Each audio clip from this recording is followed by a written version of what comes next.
Good day po mga kamektek. Ayan po, may drawing po tayo. Ayan po. So, ayan po ang isometric. Ayan. Tapos ito po ang details. Ayan. So, kumpleto po ng details.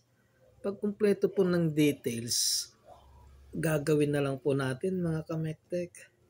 Kasi kumpleto naman po ang details. Ganyan po. Pag may drawing at kumpleto ang details, tayo na po ang bahala dyan mga kamektek. Ayan po, natapos na po natin yan. Ayan po, ayan ang isometric. Ayan na po ang actual. Ayan. So, ayan na po ang actual.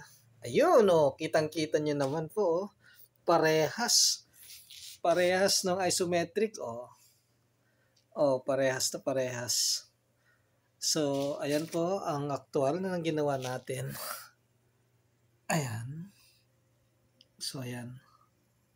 Ayan po ang isometric at ayan ang details. Ayan. So, nagawa po natin kasi kumpleto ang details. Ayan, parehas na parehas po. Yun lang po. Salamat. Bye-bye.